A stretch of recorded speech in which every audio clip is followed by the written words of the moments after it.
Israeli বাহিনী ও হিজবুল্লাহর রক্তক্ষয়ী সংঘাতের পর যুদ্ধবিরতিতে লেবাননের দক্ষিণাঞ্চলে ফিরতে শুরু করেছেন বাস্তুচ্যুত বাসিন্দারা। জনস্রোত এত বেশি ছিল যে কাশ্মিয়া সেতুতে তৈরি হয় তীব্র যানজট। আমি মাটিকে চুমু দিতে চাই। আমরা ঘরে ফিরছি, শুধু আশা করি আমাদের ঘরবাড়ি ধ্বংস হয়ে যায়নি। মানুষ ক্লান্ত হয়ে পড়েছে, তাই আমরা আশা করি কর্তৃপক্ষ এই সমস্যার একটি স্থায়ী সমাধান খুঁজে বের করবে। সৃষ্টিকর্তার কৃপায় এবং আমাদের যোদ্ধাদের কারণে আমরা আবার আমাদের গ্রামে ফিরে যাচ্ছি। আমরা মাথা উঁচু করে ফিরে যাচ্ছি।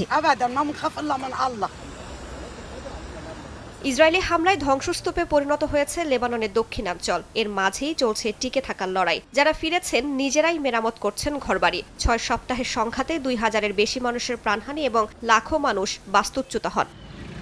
এদিকে লেবাননের প্রেসিডেন্ট জোসেফ আউন স্পষ্ট বার্তা দিয়ে বলেন, বৈরুত কারো যুদ্ধের ময়দান নয়। লেবানন আর কারো প্রক্সি যুদ্ধের ক্ষেত্র হবে না উল্লেখ করে নিজ দেশের সার্বভৌমত্ব ও ভৌগোলিক অখণ্ডতা রক্ষার কথা জানান তিনি। একই সঙ্গে 10 দিনের যুদ্ধবিরতিকে দীর্ঘস্থায়ী চুক্তিতে পরিণত করার কথাও উল্লেখ করেন প্রেসিডেন্ট জোসেফ।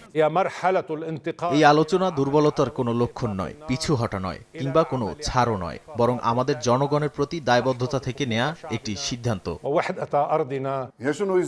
যুক্তরাষ্ট্রের মধ্যস্থতায় হিজবুল্লাহর সঙ্গে হওয়া 10 দিনের যুদ্ধবিরতি গ্রহণের সিদ্ধান্তকে সমর্থন জানিয়েছেন ইসরায়েলের প্রধানমন্ত্রী বেনিয়ামিন নেতানিয়াহু। এই পদক্ষেপ কেবল সাময়িক বিরতি নয়, বরং কূটনৈতিক প্রচেষ্টা জোরদারের পাশাপাশি সামরিক চাপ বজায় রাখার একটি কৌশলগত সুযোগ বলে অভিহিত করেন তিনি।